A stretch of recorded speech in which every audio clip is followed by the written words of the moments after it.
Hey, welcome back to Tactics Talk with Guido. Thanks for tuning in.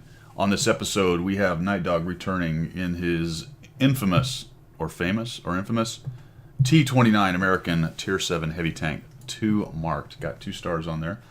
Does pretty well in his T29. He wanted me to take a look at this battle on Abbey because it is an example of going to a weak flank with a strong tank. I made a rhyme. Weak flank with a strong tank. I ought to make a mantra out of that somehow. Go to the weak tank with the strong flank. No, go to the weak flank with the strong tank. Say it 7 times fast. Anyway, none of that was very funny. We're going to head over here to the west side and see what he can do with the strong tank on the weak flank. I got it right that time. I'm a little conflicted about this lower approach. I know that sometimes it can get you there faster. What I don't like is you expose yourself to a fast tank getting onto that corner there and popping you.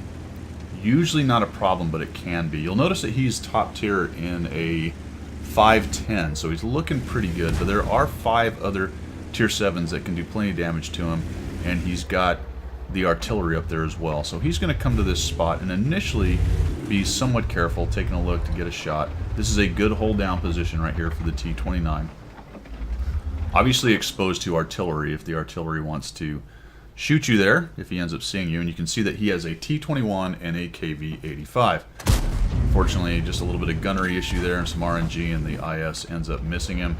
And now he's got kind of a choice right here. He's been seen, they know he's here. Artillery probably start raining on him relatively soon, except that, interestingly, there's a hard push over on the east side. So artillery may actually be a little bit busy right now, seeing what it can do about that. Got the T25/2. Does a nice job dodging behind the rock right here. Now we're going to go hold down. Uh-oh, artillery sees him. We are going to go hold down right here, which is a fantastic spot to fight from in the T29. And he gets a shot in the T25/2. Now he can expect to be hit there again as well. And then driver, gunner, no, not gunner, reloader. Little reload action there, Nitedog. Alright, I could go on and on because he's going to fight the rest of this battle nearly without a driver or a gunner. Man, I don't know how we get you to see those, Nitedog, but wow.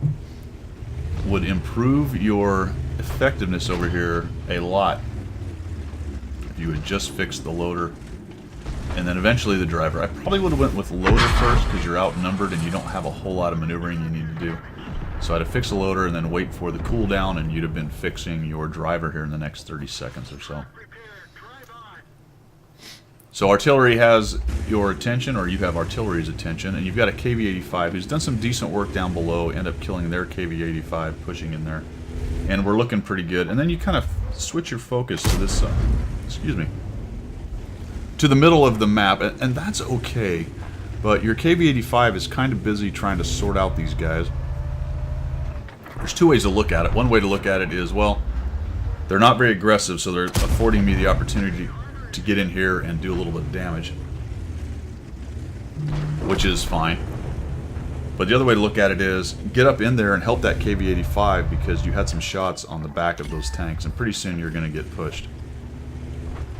So the IS realizes that, hey, look at this, we got this lone T29. So overall, not a bad decision to go where you went, but I would have kept the pressure up on the guys that were back there, or at least kept them a little more honest. The IS is now coming up behind you, and this is where you're going to miss your rate of fire. So you're going to miss your reload here as you start messing with this guy. He misplays this quite a bit. So we're going to come around, look for a shot on him, but we get a kill on the T22/2. That was good. Nice angle, but he puts it on into there.